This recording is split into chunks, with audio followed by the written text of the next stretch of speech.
de leerlo, porque hay que tener cuidado también a la referencia que él hace sobre el libro del Mormón. Tener cuidado sobre lo que explica. Yo recuerdo, voy a hacer un testimonio acá, que esta secta, yo lo digo abiertamente, es una secta, por lo general tiende a regalar los libros a las personas, y lo digo como de forma de testimonio, y no digo que lo haría por mal, pero sí, lo hicieron, se lo hicieron a mi hermana, le regalaron un libro del Mormón, y en su portada dice lo siguiente, fíjense lo que dice la portada del libro del Mormón: el otro testamento de Jesucristo. ¿Y qué explicamos nosotros en el episodio número 1? Que no existe otro testamento del Señor Jesucristo, sino que hay uno solo. Hay un solo evangelio, hay una sola forma de adorar a Dios. ¿Y quién nos lo reveló? Cristo. Cristo no vino a presentar otro evangelio. Es más, quien presente otro evangelio, otro recurso bíblico, el apóstol Pablo dice en Gálatas: el cual sea anatema. ¿Y qué significa anatema? Significa maldito.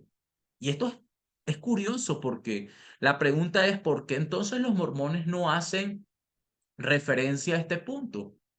¿Por qué no hacen referencia cuando citan al apóstol Pablo?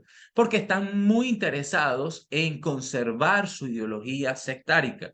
Entonces es importante que tengamos en cuenta eso. Fíjense, el otro testamento de Jesucristo.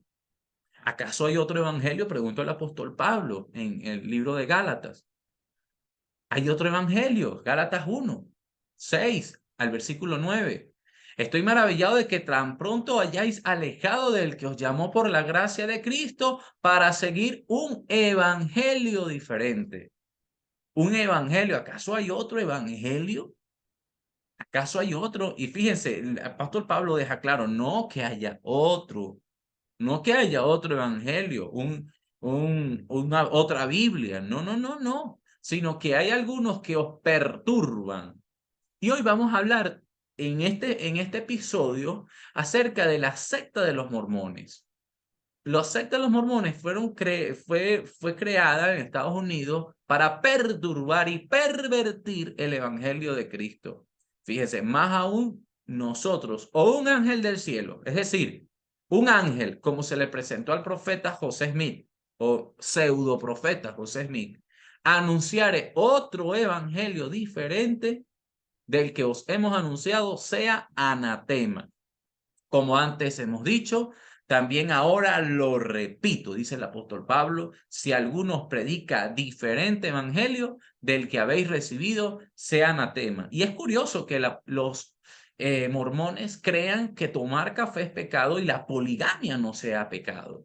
Entonces es importante tener en cuenta este aspecto, este, porque el profeta Smith fue un profeta o pseudo profeta, que de una u otra forma llamó la atención en los Estados Unidos por su forma de predicar, su forma de dar algunas profecías, e inclusive en la forma en que posicionó a los mormones como una referencia. El hombre, cuando empezó a predicar, por supuesto, fue perseguido. Y si hay algo que llama poderosamente la atención, es que cuando usted persigue a una persona como José Smith, obviamente las personas que lo siguen aumentan. Y tanto así que, bueno, la secta de los mormones alcanzó un número enorme en los Estados Unidos. Es más, actualmente en los Estados Unidos la poligamia se permite en algunos estados de allá de los Estados Unidos. ¿Y por qué hablamos de José Smith? José Smith, como les decía, fue un profeta que nació en 1805 y desarrolló su ministerio entre 1840 y 44 atrás, 10 años atrás, y fue un hombre que fue resaltante en la historia de las enseñanzas del mormonismo como tal. Ahora, también hay que detallar que detrás de él también está la historia del plagio más grande de la historia. Y este hombre que usted ven aquí es Solomon Spalding, o Salomon Spalding, dicen algunos que se pronuncia de la manera siguiente, y resulta que Solomon Spalding fue un escritor de ficción en tiempos de José Smith. Ahora, cabe destacar que hay muchas hipótesis, muchas teorías sobre el escrito de Solomon Spalding, pero curiosamente ese escrito de Solomon Spalding llegó a manos de José Smith.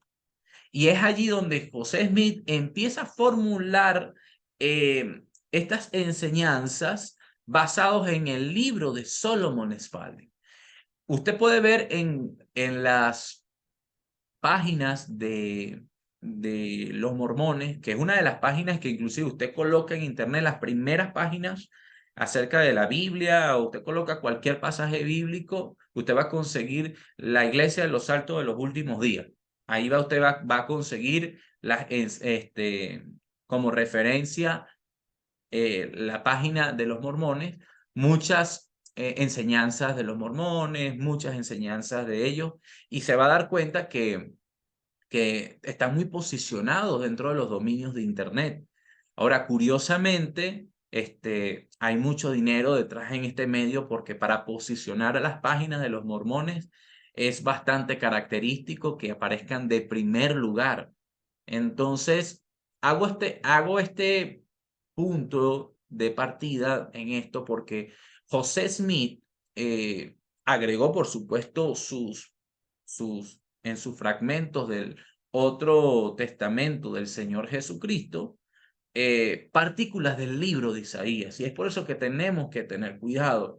Y hago bastante fuerza a este punto porque existe mucha ignorancia al respecto y, y pareciese que dentro de ese cúmulo de sectas también nos incluyen a nosotros los cristianos, y ahí es que tenemos que hacer bastante hincapié de que nosotros no creemos en la poligamia, nosotros no creemos en el otro testamento del Señor Jesucristo escrito por José Smith o Solomon Spalding, cualquiera que sea, porque la Biblia nos deja muy claramente en el libro de Gálatas que no existe otro evangelio. No existe otro evangelio. Por supuesto, a diferencia de los mormones, tomamos café porque creemos que tomar café no es pecado. Por supuesto, habrá quienes crean como quienes no, habrá quienes les hace daño como no. Hay que respetar ese punto, pero también dejamos claro que más allá del café, más allá inclusive que de la misma poligamia, la Biblia deja muy claro en Gálatas es que no existe otro, no existe otro testamento, no existe otro evangelio, no existe otra forma de pensar de Cristo, porque Cristo nos dejó muy clara su manera de pensar, nos dejó muy clara en la palabra por medio de los apóstoles cómo se iba a organizar la doctrina, y para ello tenemos al apóstol Pablo, quien le dio orden a la estructura doctrinal de la palabra.